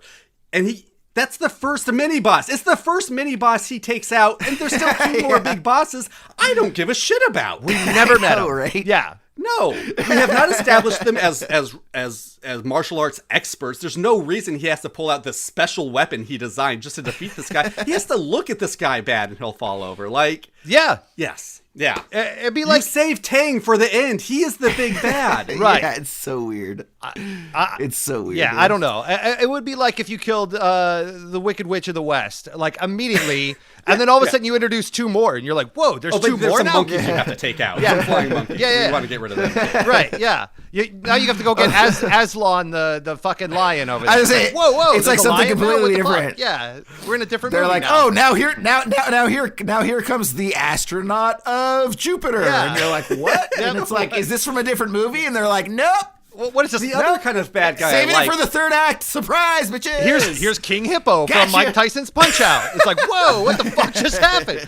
Didn't see that coming, did you? There's the bad guy who takes out the assassin in the first act, right? There's like some general who's like, we are both generals. We'll fight one-on-one. Yeah. Oh, I cut your arm. I will now fight you one-handed. He's kind of cool. I like him because he's like a bad guy with some honor. Right. Is he one of the guys? I don't even know. Is he one of the bad guys? He takes is, out I at the think. end? Yeah, that's like his general. He's the it's middle like- guy then, right? Yeah, Okay. exactly. But he doesn't do any. So- Like, he's not honorable again. Like, he's not the No, same because character, quote the unquote. weirdest thing too is if I have it correctly, Lou isn't even the one that kills him. I believe it's the first of his recruits. Like, so there's 2 recruits that we see him recruit. There's the first guy who's kind of just like a badass warrior in town, and I'm pretty sure he defeats that general. He defeats Tang. He hacks Tang to Or, yeah, pieces he on beats the ground. Tang. Yeah, It's a yeah. pretty brutal scene. Yeah. For Yeah. sure. Okay, so and then after that there's the rice grinder guy. Well, no, there's the who just blacksmith. kind of wants Don't to forget drink. the blacksmith. Yeah, with the big sledgehammer. And then Oh, his right. buddy, who So there's is just 3 of them. the Okay. doubter, the doubting Thomas. Yeah, that sits on the flour or the big pile of cocaine. I'm not sure which. That was what I wanted to ask you guys about too, which is that I didn't. So they come up with this big plan to devise a trap. What exactly was that? That Like, was a very it kinda specific seemed like trap. it was If they had missed that, construction rubble that they set up to They've got like, flower what- power, what Jason. was it? They use flower power. Was it flour? yeah, Yeah, it was he like says I thought it was flour. like concrete dust or something. well, it No, was it's it was a Very powder confused. of I some was like, kind. they had drywall back then? But also, I don't understand what we just watched. Lou Santa, whatever his name is, single-handedly defeat 2, 3 dozen guys at one time, and now there's maybe a dozen guys on horseback. And I'm like, what? We don't need this flower plan. We don't need this overcombulated. We know he can just show up and kick their asses. Or We've let's get 3 established dozen that. guys to set up this trap, or we could just have him beat them up. No. 3 dozen guys get to work. Or No, maybe we just need- grab some bows and Chamber arrows 43, and hang get out to on the work. rooftops. Like, why are we like doing this huge mousetrap bullshit again? Like, We're gonna drop also, flour now in that their I think eyes. about it, isn't there like not a wall out there? Like, couldn't No. they just have It easily was like gone a- out so- a number of different exits? Yeah. Like, not down through that one specific specific. That was my opening. point. Yeah, it's the most specific trap of all. Like, if they didn't go through those city gates, the whole thing would They have been didn't for even naught. like weave them there. And they It's very must have convenient. spent days setting all that up, getting all that flour up to the roof and creating trigger points and like, okay. And then they go around Having the people city. like whistle when guards walk by. Right. That's a lot of All to just, they could have just got bow and arrows and like shot that general dude in the fucking back, and then that would have been the end of Done. that from Over. a rooftop. Yeah, they weren't wearing any armor, and I don't know. They just didn't, and they didn't set up these guys as antagonists throughout the film. Like, you spend about 15 minutes with them in the beginning of the film, and then you go into this huge training montage, and then all to just wreck these dudes without any use of kung fu. It's all just this mousetrap shit. I almost feel like he went through the Shaolin things to learn, like, the most ambiguous ways to defeat somebody, like, okay, here's what we're going to do. We're going to dig this trench. No, I learned this in Shaolin Monk School. We're going to fill it with water, and then we're going to tie a bunch of logs together. It's going to be great. They won't get over to the other side. They're going to be tempted to go across on the bundles of What logs. if we don't put logs in it at all? Should we even put the logs Here's in? the thing. We need What? the logs. And then what are you questioning me? I'm the head guy. I'm sorry, teacher. I'm wearing the yellow robe here. What are you, a blue robe? Don't slap me with the giant pole. Yeah, right. With the with the big Roger Rabbit hand. I just think it was this. Audiences, they're actually 69ing right now, despite what it sounds like. Chamber 69. That's the poll they're talking about. Well, you're right though, Jason, because that's the other. Wait till you hear these sound effects. Is someone making mac and cheese? No dubbing Not necessary. No dubbing necessary. I'll never eat mac and cheese again.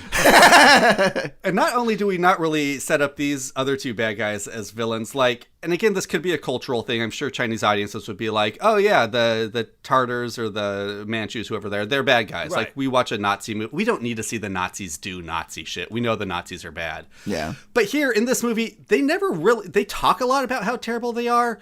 All we see them do is react to the rebels. And yeah, they react badly. I'm not saying the Manchus are good. Guys, I'm not a Manchu defender, okay? I'm just saying we don't see the reason for the rebellion. We never see why there is a rebellion. We just see them do bad things to the rebellion, which is kind of Cameron, I I'm want hearing more. a lot of pro-Manchu rhetoric out of you, buddy. Hey. I'm starting to question your motives on this podcast. I have friends who are Manchu rebels, okay? Right, yeah, I'm sure. You friends. What are your friends' names? Mr. No Manchu. Mr. Yeah, right. I see where this is Joe. going. Right, Joe in Canada. Joe, yeah, you wouldn't Joe know in him. Canada. You wouldn't know him. I met him in summer, over summer. Yeah, Yeah. you wouldn't know him. And then more specifically, so this is a revenge movie, right? And I've seen this high on list of top revenge films and top action films, and I don't really get it, because what is Liu getting revenge for? I don't feel it. Right. We see his dad die. That sucks, but he didn't really have a good relationship with his dad. We don't know what his goals were. We don't know what his objectives are. And I get, maybe I'm asking too much from a kung fu movie for this, but to take it back to Dead Alive, Dead Alive is a schlocky zombie movie, right? But what separates it from lesser well-known, good schlocky zombie movies is that there's a story, and no, people are not coming to it for a meticulous examination of the edible complex. But there's a pretty broad examination of the Oedipal complex there, and that helps. And there are characters that we care about and understand why they're doing what they're doing. And so when they pull out a lawnmower and chop up zombies, when they try to put a baby in a blender, we know the emotional stakes of that baby going into that blender, right? We know why that's there. I don't know the emotional stakes of headbutting this guy at the end. I don't know what Liu is achieving for himself in that moment. Yeah, and there's very little kung fu used towards his goal, right? So he spends a really long time learning it, and then at the end he dumps a bunch of cocaine on the bad guys and then kicks headbutts the bad guy, and it's like, dude, I feel like you could have done that a long time ago if we just a little planning and foresight, but whatever. That's true, yeah. Dude, yeah, what if this film was actually the pinnacle of subversion, right? And so we're talking about all of this and we're making all of these things, but that was exactly their point, is you can spend a lifetime training and doing it the natural right way, or you can just take a shitload of cocaine and be done with it. What are you gonna do? Right, that's the thing. You want to spend a lifetime, or you want to be over and done with it? I think we know which way Right? Quentin Tarantino Right? took it. The 36th chamber was realizing we didn't need the first 35 chambers. Nope. Actually, I do. There is a very The real subversive lesson was theme. believing in ourselves. The 36th chamber with the friends we made along the way and never saw again. Exactly. There's so many like fun, interesting monks that get introduced and then you never see them again. I know. By the way, how have we gone almost 90 minutes without mentioning the camera work? Yes. Dude, I mean, the camera work itself. So first of all, I mean, again, so Cameron, where do you fall on in terms of Tarantino fandom? I'm a Tarantino fan. I could get more huge, complex giant about Tarantino it, fan. but I love Tarantino, yeah. Same, arguably my favorite filmmaker. I understand the criticisms, and no, I can't necessarily defend them, right? Just No. but yeah, you don't so, go to film school in the late 90s, early aughts Exactly. without being a Tarantino fan. That's he's an inspiration to us, and yeah, if you were part of that time, it makes sense. If not, it might not. Either way, 100% with you on that. It was. Like, I am certain that he watched this film 36 times before he made Kill Bill. Because so much of the cinematography from that, right? Just the kinetic way that it's shot, but especially with, like, if you actually look at the camera work, this camera is always moving. Mm-hmm. The camera, at least maybe through the training montage, right? So, but like those first 30, 40 minutes, like the camera, if it's not panning, it's tilting. If it's not booming up, it's zooming in. Like, and oftentimes How it many does. snap zoom lenses do you think they went through? Oh, dude, like so many zoom shots, so many zoom lenses. They've got slow zooms, they've got fast zooms, but yeah, just the whole, the quick zoom in, when somebody performs some sort of action or gives a look, we see that a lot in Kill Bill. We see that a lot in a lot of different types of action films. And it would be interesting, and I'm sure someone like RZA, could speak to it, but not being familiar with Kung Fu films, I don't know if this film popularized a lot of this or if this was already part of the Kung Fu aesthetic. Mm-hmm. I think it was. I think the this crazy film sound effects, like, was that already level. a thing, or did this film sort of introduce that to Kung Fu? I mean, I don't know if you guys do. I'm pretty sure it was part of this, like, because this was 78, and they'd been making Kung Fu films since at least the early 70s, if not late 60s. What I think this movie, because this movie, as we said earlier, does have a budget. So I think it kind of took a lot of those schlocky, low-budget styles and then added that budget to it. There was always the zooms, but now they could afford a dolly and a boom, and so they added that to it. And and they have these, and they can't have the big giant exteriors with 50 extras and crazy costumes, and Brian, to your point much earlier in the episode, most of the time these films are much smaller and they're a lot cheaper, and they don't have that production value. So yeah, you get this big, like you say, David Lean style epic production, but with these genre heavy Kung Fu elements and crazy sound effects, but then also this like really elegiac score, and so it was a really interesting experience, definitely. Yeah, I did think there was some subversion to the theme in that it's a revenge story. Unlike most revenge stories, not only is the lesson not to get revenge, not to get revenge. It's not only is the revenge kind of fun, like it is in a lot of action movies and Kung Fu films. The theme of this movie seems to be revenge is good. Revenge is what drove this guy to be the greatest Shaolin master that Abbott had ever seen. Revenge is what got him through it faster than anyone. It's what brought him to bring it to the masses so they could defend themselves. Like, never does this movie suggest that revenge is not the key to attaining your goals. But that's true. But it is a what? It is a dish best served cold. Classic. Man, the tie-ins right there. The Klingon tie-in quote there. Yep. Yeah, and absolutely. Sante is a total socialist. I think this is a pro-socialism movement movie, because he straight up goes to the Abbot and he's like, dude, you know what I've been thinking? We live a pretty nice life up here on the hill, and we got it all figured out, and we could really help the people. And he's like, help the people? Fucking asshole. Get out of here with this help the people shit. And right behind him's a swastika. I don't know if you guys saw that little bit of... I was like, whoa. Yes, but it's the reverse swastika. I get the swastika it. It's the was Buddhist, based on it's that the Buddhist image. swastika. America, but still, my voice don't amaze. That is kind of funny, though. No, but I mean, here's the thing, though, is like that's not. I mean, we have plenty of American cinema that said the same thing around the same time, right? I mean, isn't this right around Death Wish times? Sure. I admit I never saw Death Wish. I always assumed Death Wish ended with him being like, "But was it all worth it? At what cost?" I assumed the last line of Death Wish was, "But at what cost?" Had you ever see like Straw Dogs? Straw Dogs, yeah. But I They're feel like it's kind of the same thing. It's like very what we would consider problematic messaging today, right? In the late 60s and 70s, it was kind of just like, yeah, you know what? If someone's fucking with you, you go and you torture them and their family, and then it takes care of it. Eye for an eye. And it's like, but it's so much darker than this. This is so much. It brings it. It's so much lighter, yeah. Like Straw Dogs, I Spit on Your Grave. Those are dark films. Yeah, like even course. if the kind of theme is like, yes, this was it. the right thing to do. You leave the theater kind of being like, what cost?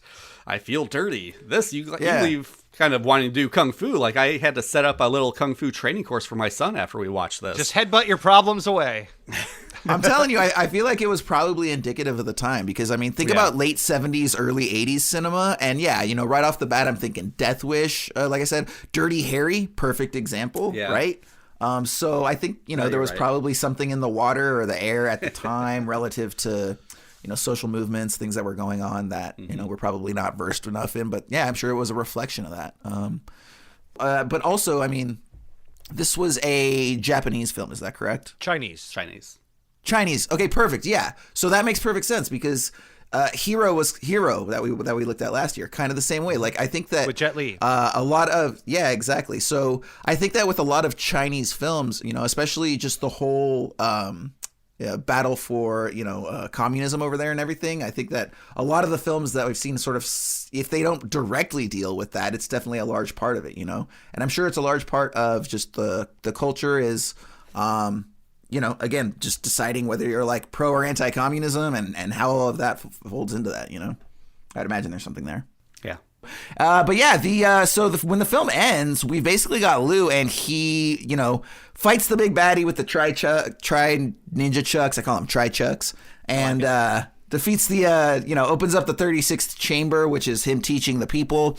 And then we get that sort of, final sequence of him training a bunch of people. And then there's like, the one like oafish doofus kind of guy. To your point earlier, I think I didn't really understand it at the moment, but then I was like, oh, I think probably what they're trying to say is like, he could be the one too, because the same way that Liu was kind of, doofus when he came into the system and ended up being the great chosen one, like maybe this guy will be that. But I also didn't know if it was just like trying to go out on a cheap laugh or something like that, right? Like some sort of pratfall. Probably both. 100%. I think it's Kung Fu Panda. That it leads right into Kung Fu. This is the prequel, Yeah. So again, just the different elements that they decided to put together in this one.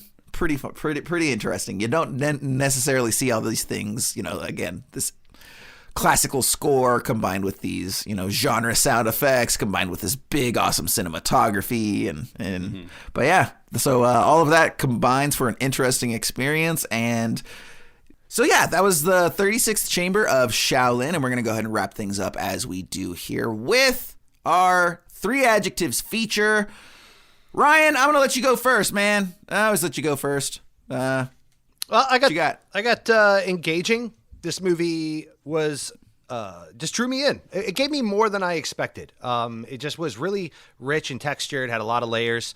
It was, and then that kind of leads me into my second, which is epic.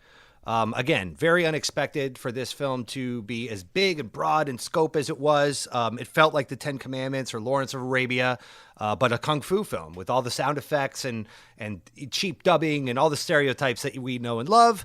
And yet it was small in plot and character depth, and we were just grazing over some of these things so fast, and so I felt like so much attention was put on certain things and so little attention was put on others, like character development and the antagonist or who that was, etc., etc. So really polarizing film for me. How about you, Cameron?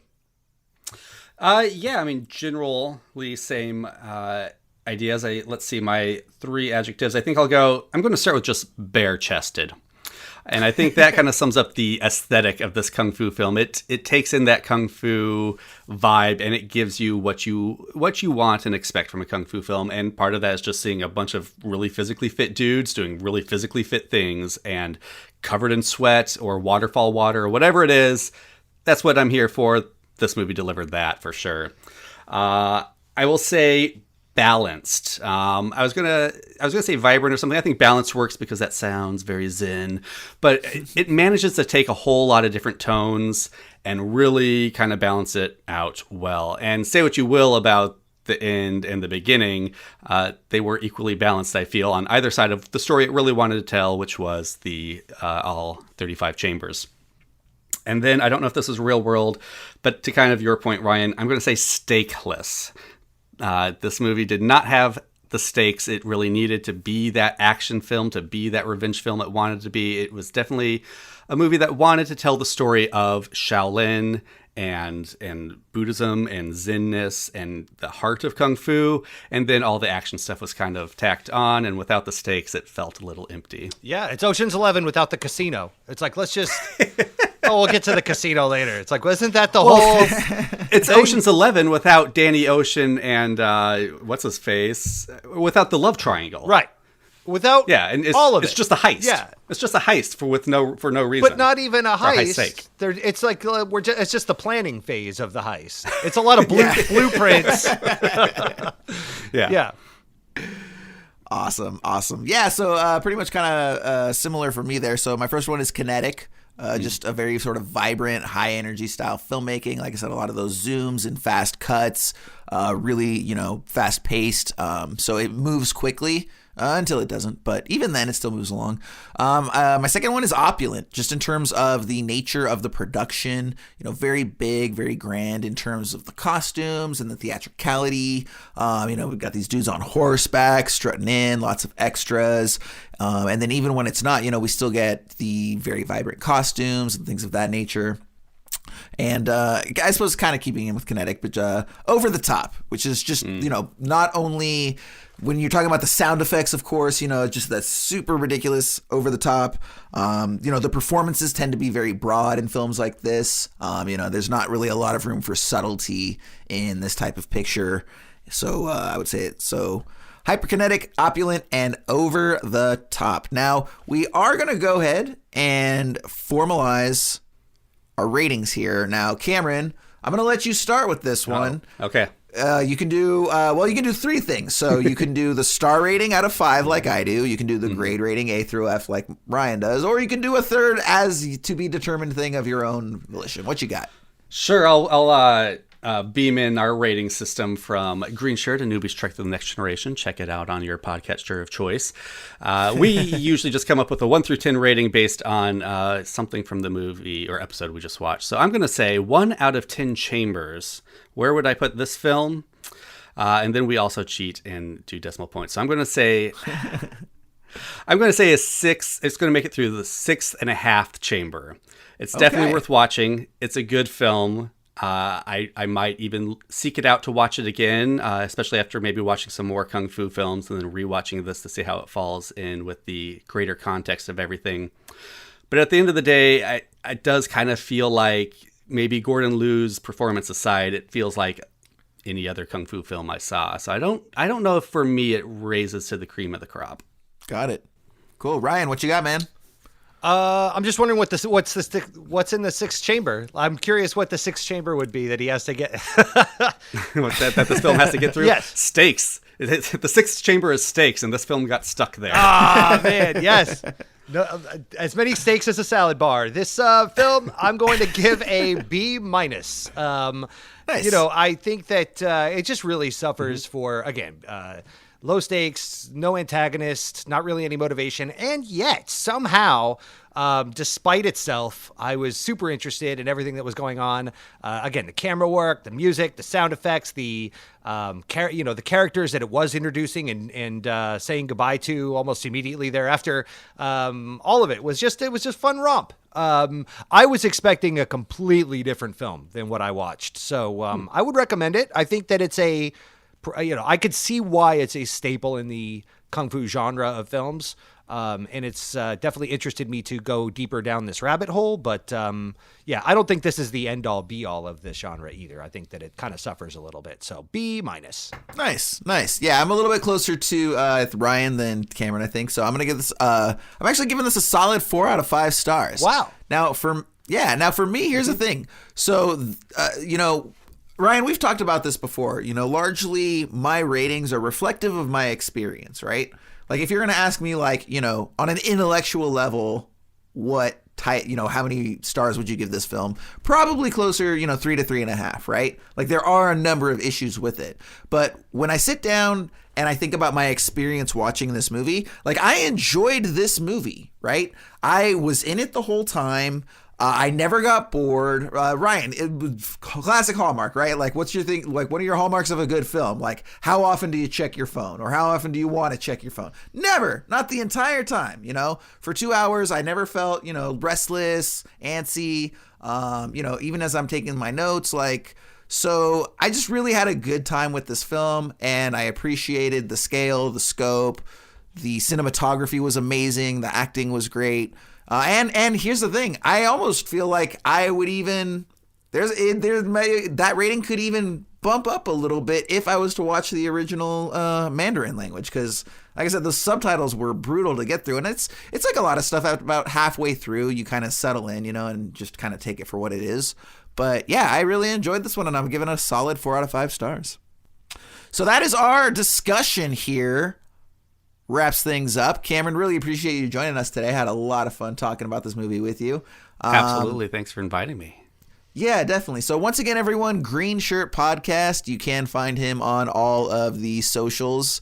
Can I plug one more thing? Yeah, I was going to say, if there's anything else that you want to plug, please go ahead. Yeah, I'm also part of a all-puppet monster horror film, feature-length, that was made here in Portland. I kind of helped out in a lot of places here and there with it. It's currently kind of working its way through the festivals, getting some very good reviews, and looking for distribution. So if you want to check out the trailer, you can go to puppetcore.com. You can watch the trailer for Frank and Zed there. It's about a Frankenstein monster and a zombie who live together and then create an orgy of blood with all the felt puppet villagers. It's really, it's really original. You haven't seen anything like this. I can say this. I'm not the overall creator, so I can say like how stunningly original and gorgeous and fun. How did I not know this about you, man? Well, now you do, awesome, man. Wow. Now you do. You can check him out on Twitter, Puppetcore on Twitter at Puppetcore should be. Check it out. Watch the trailer. It's super cool. If you want to see it, talk about it, help us get distribution just by creating some buzz for this movie. It's super, super fun. Fuck yes. All about that. If That's all awesome, puppet monster horror film sounds like something you'd want to watch, then this movie's something you want to watch. Tons of stuffing coming out. That's what I want to see. A lot of... Yeah, that's amazing, dude. Well, dude, I feel like I have to bring this up. I normally never talk about this on the show. Ryan's brought it up a couple times, but so I actually recently made a film as well. It's a film that I wrote and directed. About that on Yeah. And it's called Toast, and mine is basically about an eccentric inventor who screws up an experiment one day and zaps himself into a toaster, and then his lazy, unambitious roommate has to get him out, and hijinks ensue.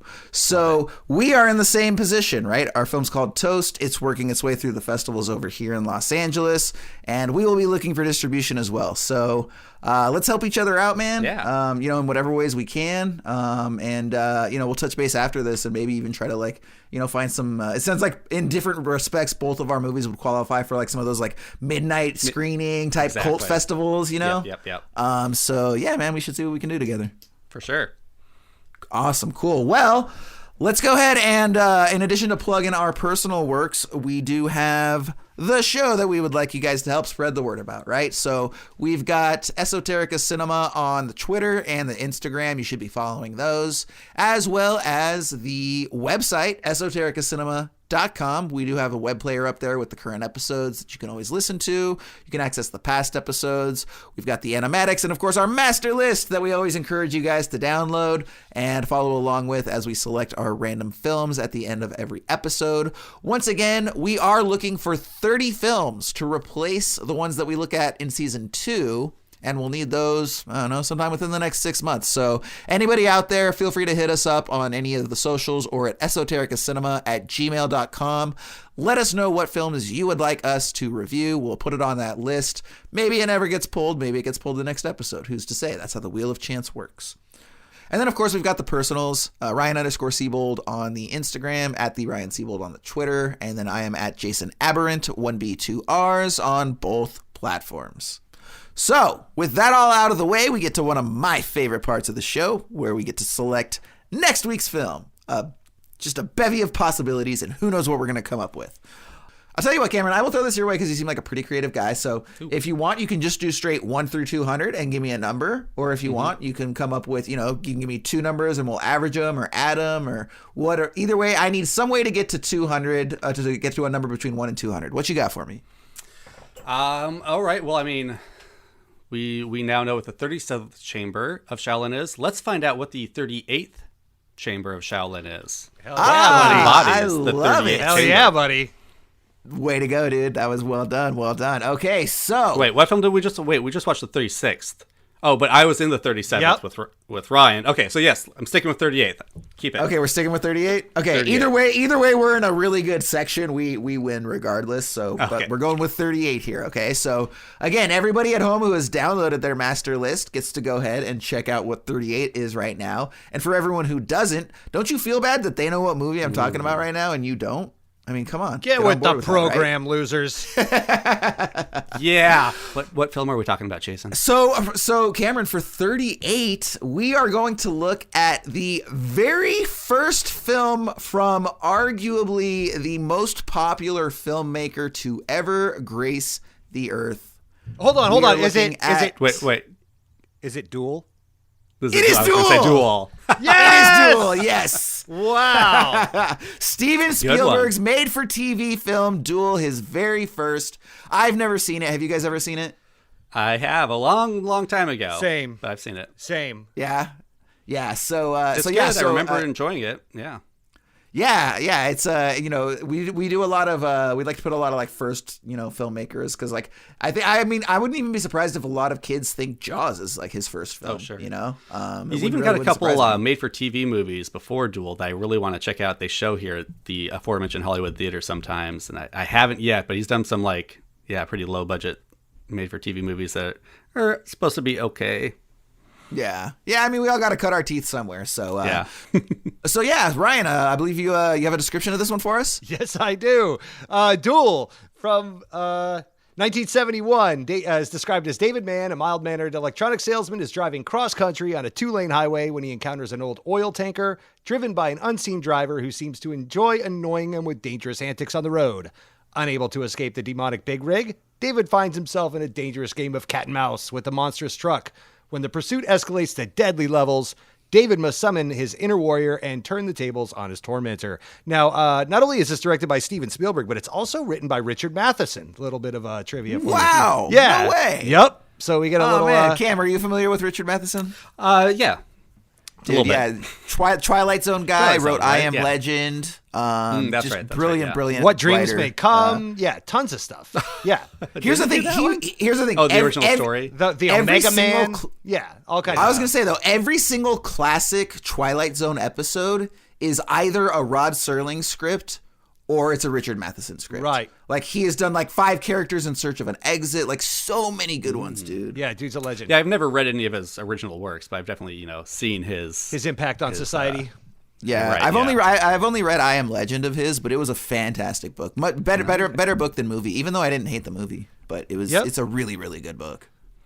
They use a sound effect from Duel in Jaws. Oh, wow. Do you know about that? Oh, well, look for that. Look for that when you watch it. I will listen. We'll have to see if we can. We'll have to see if we can pick it out and bring it up when we look at the episode. So, again, thanks so much for joining us, Cameron. We had a great time here. Super fun talking with you. Everybody, make sure to catch out Green Shirt Podcast. Again, if you're not a Star Trek watcher, that's okay because Cameron wasn't either, and he's going to guide you through that. And for our show, make sure you watch Duel in advance of next week's episode, and we will see you then on Esoterica Cinema. Come here, I want to show you something.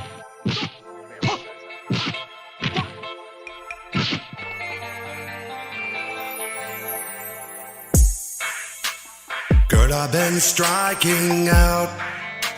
My body's so rusty. I've hit a freaky drought, and my dick is crusty. There's just one thing to do. I head to my garage. So many sexy thoughts of you. I need a training montage. So I found a sex sensei to teach me in the ways of sex.